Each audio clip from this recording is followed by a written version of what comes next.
So వ్యవసాయం చేశారు అనేది ఒక వార్త. రెడ్ లెట్యూస్ని సాగు చేశారు స్పేస్లో ఈసారి మొత్తం ఆపరేషన్లో కూడా సునీత విలియమ్స్ కూడా ఇందులో పాల్గొన్నారు అనేది. ఏం తెలుసుకోవచ్చండి దీని నుంచి? అంటే మన భూమిపైన ఎలాగా సాగు చేయగలుగుతున్నాము, అదేవిధంగా అది నడిచిందా లేదా, ఏమైనా రిజల్ట్స్ లాంటివి తెలుస్తున్నాయా మనకి? How important is it? Good morning ప్రేక్షకులందరికీ. ఈ మంచి మొత్తం ప్రపంచవాసులందరూ చాలా ఆనందం పొందుతూ ఆనందం పరవళ్ళు తొక్కుతోంది. అక్కడ దిగినప్పుడు సముద్రం పరవళ్ళు తొక్కలేదు కానీ చాలా ప్లేన్గా ఉండి హాయిగా ల్యాండ్ అయ్యారు వాళ్ళు. మనందరం ఆనందంతో పరవళ్ళు తొక్కుతున్నాం. చాలా సంతోషం. ముఖ్యంగా సైంటిస్టులందరికీ ఈ ట్రిప్పులో జరిగిన చాలా విశేషాలు ఉత్కంఠతో ఎదురు చూస్తున్నారు. ఏమేమి వాళ్ళు బయటపడతారు, ముందు ముందు మానవాళికి మనకి ఎంత ఉపయోగపడుతుంది, మన వ్యవసాయదారులకి.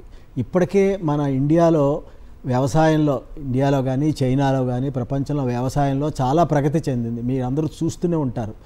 ఒక ఎదిగిన కొమ్మని తీసి ఇంకో కొమ్మకి అంటుకట్టి తొందరగా ఎక్కువ కాయలు కాసేలాగా అన్నీ చేస్తున్నారు. ఇలా రకరకాలు మీరు యూట్యూబ్లో చూస్తూనే ఉంటారు. ఆల్రెడీ పువ్వు వస్తున్న సమయంలో మామిడి మొక్కని తీసి ఒక క్యారెట్ కానీ కొన్ని ఉల్లిపాయ ఇలాంటి వాటిని వేసి కోకో పిట్టు వేసి దాన్ని మళ్ళీ పెంచి 3 నెలల్లో 4 నెలల్లో కాపులు తీసుకొస్తున్నారు ఎక్కువ.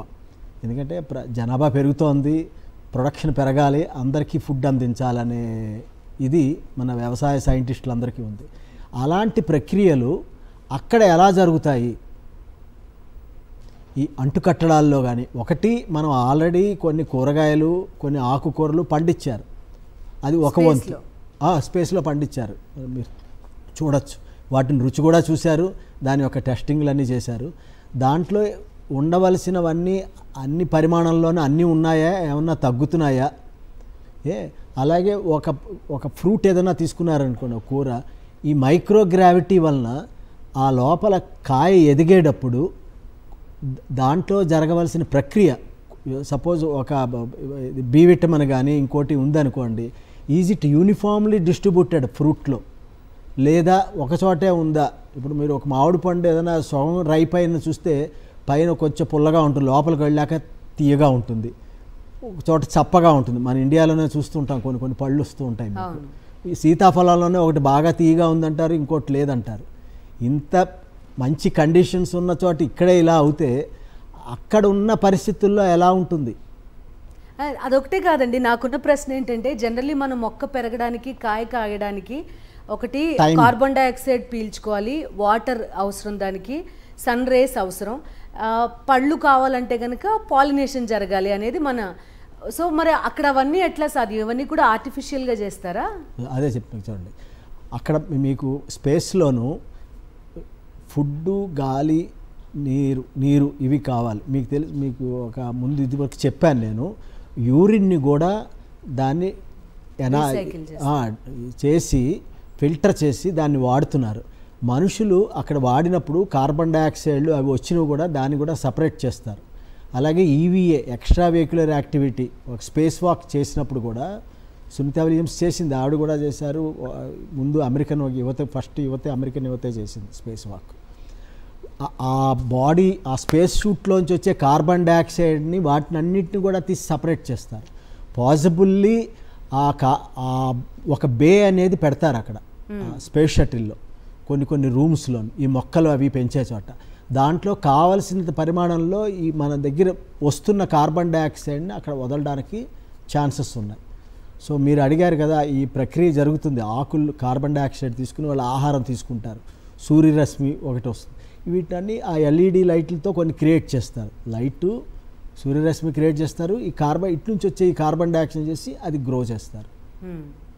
రైట్. సో రెడ్ లెట్యూస్ని పండించారు ఈసారి, దీంట్లో పార్టిసిపేట్ చేశారు అని చెప్పి.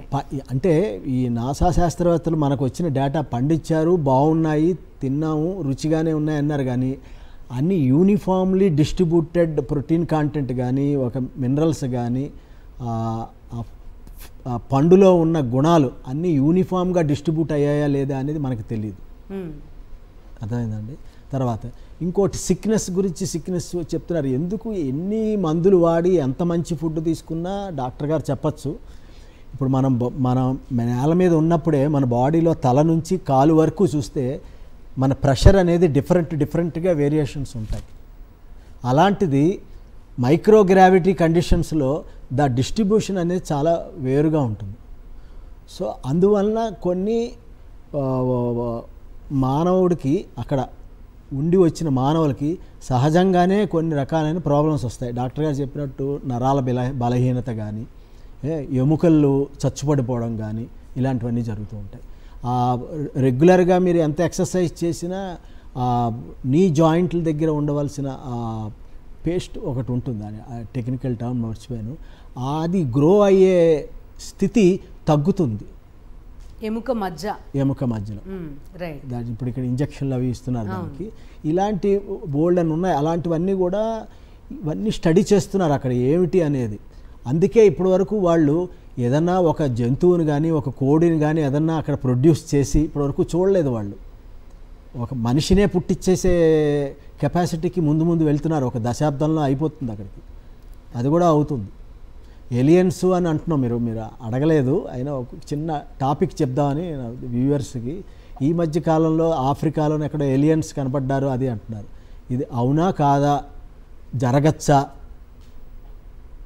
ఉంటారా అనేది మామూలుగా అయితే సైంటిస్టులు ఎవరు నమ్మరు ఇలా ఎగిరిపోతున్నారు మనుషులు అనేది. నాకు తెలుసు 1969-70లోనూ ఆకాశంలో ఎవరో తెల్లగా మనుషులు ఎగురుతున్నారు, నడుస్తూ ఉంటే మేము చూసామని పుకార్లు వచ్చాయి. పిల్లలందరూ మా వయసులో వాళ్ళు దయ్యాలనుకున్నాం. మేము కాదు.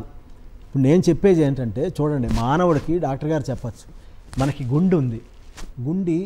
గుండె 3 రకాల, ఇది ఎండోకార్డియము, మయోకార్డియము, ఎపికార్డియం అనే 3 లేయర్స్తో ఉండి పంపు పనిచేస్తుంది. ఎముకలు లేవు ఇక్కడ మనకి, ఏమండి, అస్థిపంజరం ఎముకలు ఎక్కడ, దాంతో గుండె. బట్ ఎముకలతో ఉన్న గుండెలు కూడా ఉన్నాయి, మీకు తెలుసో తెలియదు. చింపాంజీ ఉంది. చింపాంజీకి కొంచెం మనిషిలాగా అది యాక్ట్ చేస్తుంది, ముద్దులు పెట్టుకుంటుంది, మీరు అందరూ చూస్తూనే ఉన్నారు కదా. అలాగే గోట్, ఆక్సన్, ఆటర్స్, డీర్, వీటికి గుండె ఉంటుంది అన్నమాట. ఎముకలు ఉండి గుండె ఉంటుంది. సో మా వ్యూ ఏంటంటే, నా పర్సనల్గా నేను ఆలోచిస్తుంది, రేపు ఫ్యూచర్లో అక్కడ ఒక మనిషి పుడితే ఇక్కడ మనం ఈ ప్రెషర్లో మనకి ఎముకలు మాంసం అవి ఉండి ఎగరలేకపోతున్నాం. సపోజ్ ఎముకలే అస్థిపంజరమే ఉండి ఆ అట్మాస్ఫియర్కి తట్టుకుంటే వాళ్ళు ఎగురుతారేమో, వాళ్ళేనేమో aliens. Okay, so another possibility ఒకటి మీరు చెప్తున్నారు. Okay, right. ఒక్క నిమిషం మళ్ళీ మీ దగ్గరకు వస్తా చక్ర.